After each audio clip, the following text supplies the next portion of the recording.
Hello, hello. Hello, hi. Nice to Hi, meet both of you. good to meet you as well.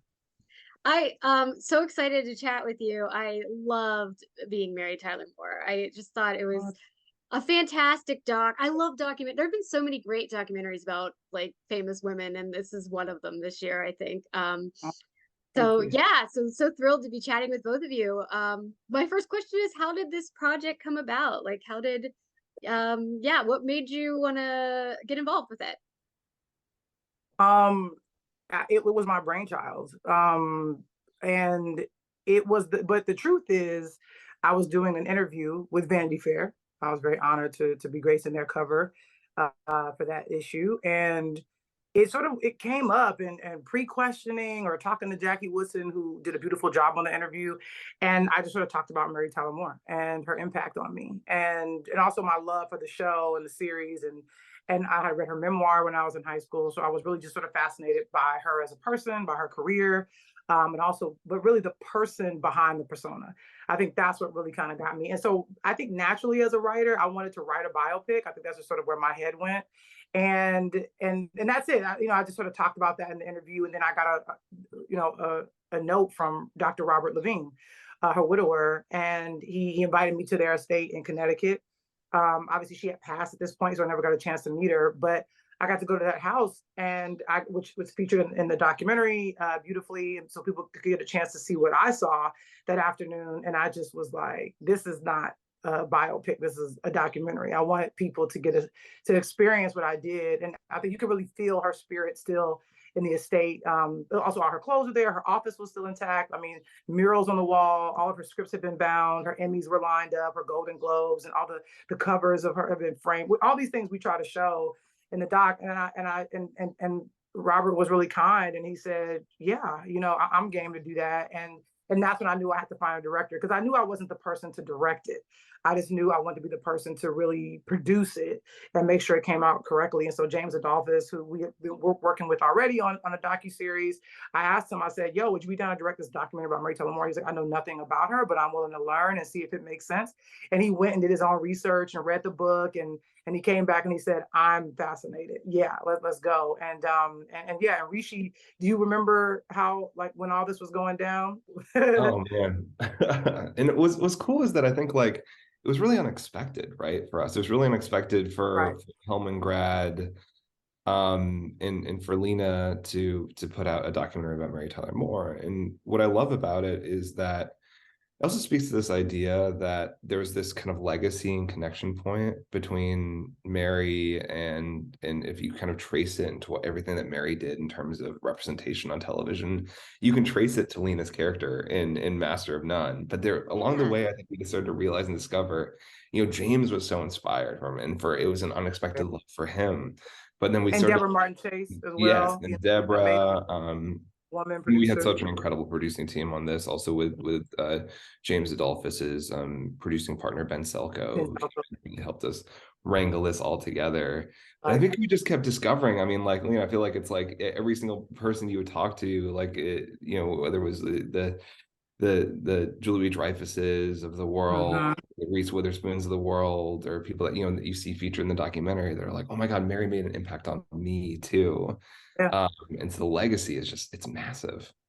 yeah, yeah, and that's really how it came Absolutely. together. Yeah.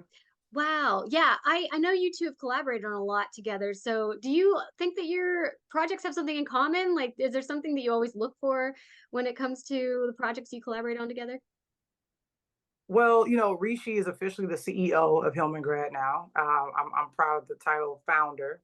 So we're producing partners. So there's nothing I do without Rishi. So at Hillman Grad, we have to have conversations about everything, and we have even more conversations now because of what our brand it means, and it's sort of synonymous with, I think, just sort of really quality content, and also something that our content is also surprising, sometimes confronting as well.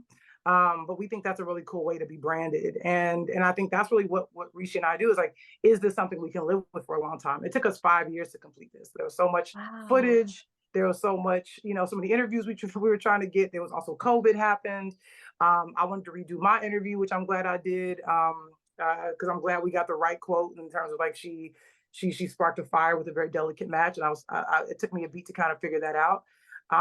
But yeah, like it just took us a while, and so that's why whenever we engage with something, we kind of have to ask ourselves like, is this something we want to go on a marathon with? Because every project is that. Nothing is quick, nothing is easy, everything is hard, everything is tough, and so what are we willing to go to war for? And I'm grateful that everybody was willing to get in the trenches with me on this one, because the response, like you said, we're so honored to hear that you enjoyed it, but also people that don't know anything about her watch it and enjoy it. That was the mission. We wanted, and also I really wanted it to feel artful, even though I didn't direct it. It's still very much my brand, and you see Hillman grad pop up, and so there's something that you come to expect. And so I wanted to take out the one-on-one interviews. I said I think people are used to seeing those. I don't want to see that. I want to see as much footage of Mary as possible. Yeah, And that's why it also took us a beat, because we had to comb and sift through so much and decide what we wanted to use or what we wanted to leave out. that's great. Rishi, did you have anything you wanted to add? Yeah, Reese. No, I think what Lena is also speaking to is that we sort of at Hillman Grad refuse to be put into a box in terms of like the kind of content we can put out into the world, and we like defying expectations on that. I love that. I talked to James Adolphus about directing this, and he too told me he didn't know anything about Mary Tyler Moore. Right. But I feel like, do you feel like he was a good fit because of that outsider perspective? Because it was real. I wondered if that was kind of an asset to him being, like working with him. Right. I mean, well, I got the idea because he and I brought this up to him when we were sitting next to each other on a plane, because we were doing this other docuseries. We were traveling together. But what it was, the thing that impressed me, because in the docuseries, I was featured, I was interviewed as well. And he's the one interviewing me. So, and that's really kind of how he and I like kind of really met and got to know each other, was during that interview. I knew he was directing it and I was a part of it, but I wasn't engaging with him that much on this one because there was so much going on at the time. But when I sat down across from him, he interviewed me. I'd never been, and I was not in the mood that day at all. And he sort of, I could feel the care and the attention to detail and the intentionality that he sat with, even in my mood that day. And I just was like, this is a person who's very passionate about what they do and is very intentional about what they do and takes what they do very seriously. And I think I did something clicked for me in that moment during the interview. I was like, I don't know what I was going to do with him, but there's going to be something. And then I thought about it. I said, could this guy be the person to do Mary Tyler Moore? Because I knew how obsessive it would have to be. I knew how much he would have to get in bed with us. And also, I knew he would be going out doing interviews where I could not go with him to every single one. That just wouldn't be possible. So I wanted to make sure the person that was going to sit across from Ed Asner, to sit across from, Carl Ryan, to sit across from, all these people, was a person that I could trust would ask questions that were not just surface. And also, he's also got a great eye, and I really like Ben as well. But that's really where it came from. And then to have Deborah there too, made sense because she, grew up watching the show and knew so much about Mary as well. But she was also discovering new things along the way too. But that's what really got me, was his interviewing style, particularly while he was interviewing me.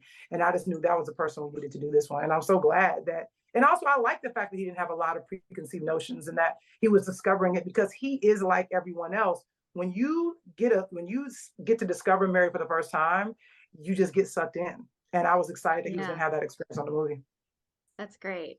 He has such a level of like empathy as a filmmaker, which is not always the easiest thing to find, I think, in a director. Right. Someone who is far more interested in really getting underneath the surface of the subjects versus trying to put his own, idea of what they should be saying on them. And I think what makes him such a powerful documentarian as well, really, really engages with the people. Yeah. What was it like seeing like folks like Ed Asner, that you get interviewed and then they pass away and they weren't able to, see the film, come into fruition? I mean, well, it's always sad when you lose these TV titans, as I often refer to them, Yeah. because they're on the small screen technically, but they're really larger than life, really, in our lives, because they live in our living rooms and they're in our homes. And so it was really tough that we lost him before, but we were also grateful to have that time with him and to ask him those questions, because Ed was a person that was such a part of her life and her career, and she's so associated with him. And obviously we have a lot of old footage of him, and I love. I've never seen that thank you speech that he gave about, when he said, if you have the pleasure and the joy of working with Mary Tyler Moore. It was just such a beautiful find, that I'm glad we got to show him then, talking about her, and then, still being in love with her up until his last days. And Yeah. so we're really more so grateful that we got to capture them. And even though you don't see their faces, but to hear their voices, I think is even more powerful. Yeah. That's great. Yeah. What surprised you most about Mary Tyler Moore? Like that you learned about her? I didn't realize how much art would imitate her life. Like usually it's like Mm, the other way around, but I was so surprised that what she would play ended up being what she would be, which I thought was so interesting. right. That happened a lot. I mean, the thing, a lot didn't surprise me because I had done so much Yeah. research. I know so much. And so I know I think it's a totally fair question. But I think the thing that continues to surprise me in general is how actually opposite she was from the character she played, and that with Laura Petrie, she was not comfortable as a wife then at the time, even Yeah. though she was playing, the epitome of what a wife was, on television, obviously on the Dick Van Dyke Show, and obviously a modern wife, in terms of the pants and all Yeah. that kind of stuff. And also, she wasn't, to her own admission, not the most attentive mother. A lot of that having to do with her being a career woman and being an actress at that time, which really took her away from the home.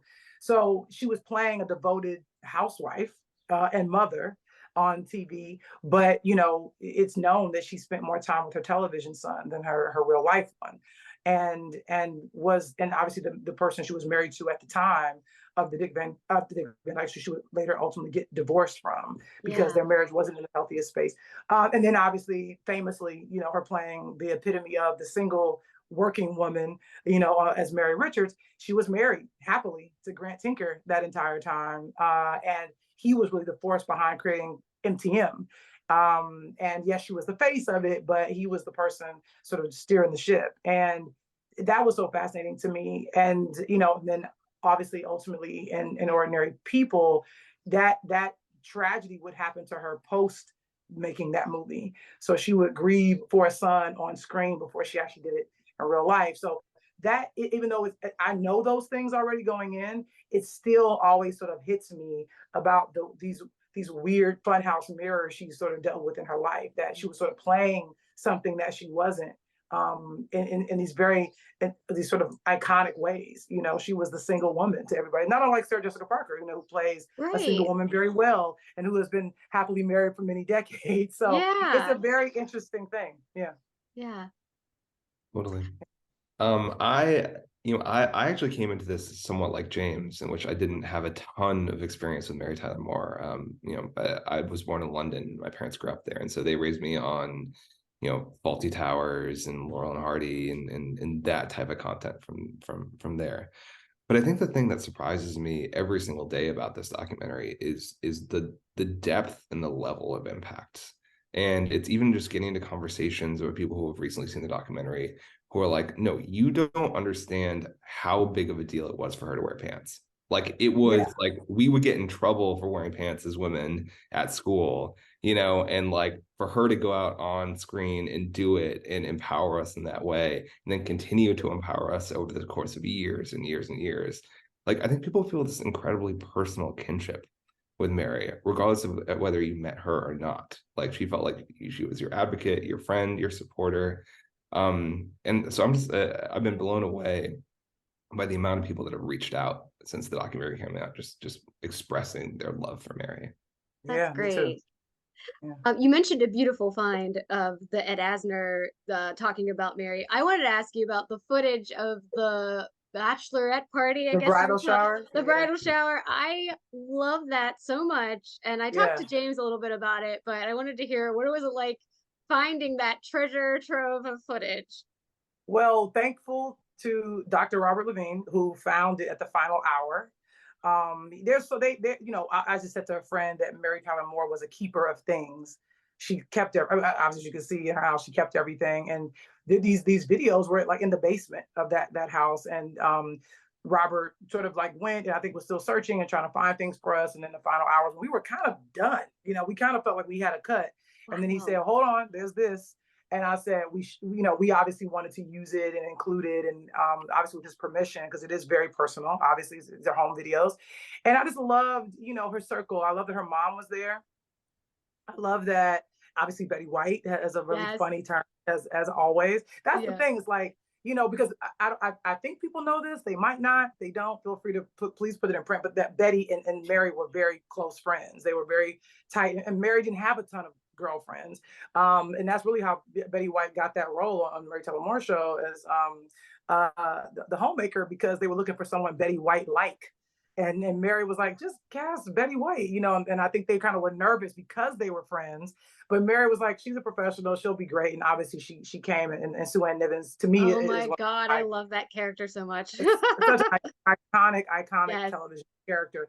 But yeah, and also she tells the tuna fish story there as well, which is a very beautiful moment.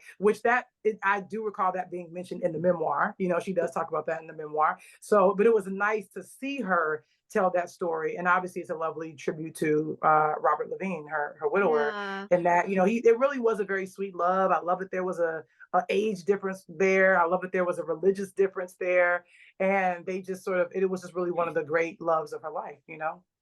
So I'm glad we got that in there, and I'm so happy to see that footage. Yeah, that was great. Yeah, Did you want to add anything? I always want to make sure everybody's in I that. know. No, no, It's in there. We're Lena talking. covered it on that one. So I hope that people take away from I hope that I hope people know who Mary Tyler was. I'm so worried that people like this younger generation of TikTokers, and maybe will know her, but I was wondering, what do you hope people take away from this doc? You know, that's always such an interesting question, because my usual answer is people will take away whatever they bring to it. Yeah. But I think in this instance, I think you're right. It is a bit of an odd thing. You know, when I was growing up, we had Nick at Night, and that's how Yeah. I, you know, would see Dick Van Dyke Show or like Rachel Moore Show or Rhoda or Maude or All Yes. in the Family. So it was for me, not knowing it yet because I was a kid, it was very much an education for me in television writing and what lasts. And so even though I was obviously watching TV shows of the day that I loved, like A Different World and all that, like Fresh Prince, That but Fresh Prince was just watching, what I was. Yeah, I love that one. yeah, it's like that was my, you know, that's my TV, and it was really I could relate to. But I loved watching those old shows as well, because I would still laugh at certain jokes, I would still get the humor. And I think I was learning then, like, you know, great TV is timeless. And that's my hope, is that people, you know, people always ask, what does it mean to be successful, or maybe to be a successful artist? And for me, it's to make things that people remember, that people don't forget, Yeah. that people continue to go back to. And what's been so exciting is, you know, hearing from so many people, you know, some folks that grew up on it, then watching it, they're like, I feel so nostalgic, like watching this. And then people that didn't grow up on it, didn't know anything about it, it's making them want to go watch the Mary Tyler Moore Show, want to go revisit Dick Van Dyke Show. And I think that's really exciting, because everything that is now is because of what was in the past. And so I hope it's Yeah. sort of like, you know, when you listen to a hip hop song that was sampled from something many moons ago, I think you can watch, you know, the Mary Tyler Moore Show and see glimpses of Sex and the City, and see glimpses of Girlfriends, and see glimpses of, you Yeah. know, all those kind of shows that we love, that you know, we watch now. They're all descendants of the shows from back in the day. Yeah, that's true. Mhm. Yeah, I We hope should, people are inspired to, you know, Mary went against the grain, right? She did Yeah. things in her own way. They made shows that had never been on television before, and I hope people remember that when they see this documentary, that sometimes like the best path forward and progress is to do the thing that everyone says you can't do or shouldn't do. yeah. I love that. One last question. So you mentioned Sure. you thought about doing a Mary Tyler Moore biopic. Who would Yeah. play Mary Tyler Moore? You know, and I don't want to forget her name, but I was watching she just hosted the 50 greatest performances on PBS, and she just did something with Hugh Jackman on Broadway. Um, Rishi, do you want to Google that real quick for me? Because I'm on my phone. Did she win a Tony last year? Somebody can Google it. But like, I was watching her host it, and I was like, she would be great. and I'm sure like Ooh. someone can, like she just hosted Google like 50 great performances on PBS. It's just aired for talent, like not for talent, but like Broadway 50 great performances. performances on Broadway. It was on PBS recently, and she was also recently on Broadway with Hugh Jackman. Jackman, I wonder who it is. Now I'm I trying to. know, like it was it The Greatest Showman? Oh, Was she in man. Greatest Showman? It was on Broadway. Like those are Now those are I'm like looking. Yeah, I'm just yes, like, please, because I want you to print her there's name. Sutton So Foster. Oh, yes, that's yes, it. yes, yes. Oh, you're absolutely right. You're absolutely right. Mhm. That's great. Thank you, Rishi. Yeah, yes. Like, and here's the deal, because it was such a tricky thing, because I was watching that special, and I was just like, I said it out loud. That's just so funny you said that, because I literally was like, if I did write it, like she would be great. And I just let that go, because I was like, we've done the documentary. Like, I feel very good. Who knows? There may be an opportunity later down the line, somebody wants to do it, but she's to me like shoo-in. Oh my gosh, that's great. Now I'm going to be thinking about that. I know. I couldn't Yeah. stop thinking about it. Yeah. Well, thank you so much for your time. Thank you for thank you for the documentary. I loved it so much. I've been telling everybody, like my mom's a huge Mary Tyler Moore fan, so I was telling her she's Oh, got to see it. So yeah, thank you. thank That you means so a much lot. for it. Yeah. Appreciate it. Thanks, Yeah. Megan. No problem. Have a wonderful Appreciate it. day. You too. Have a Right. great weekend. Thanks. You Take it too. easy.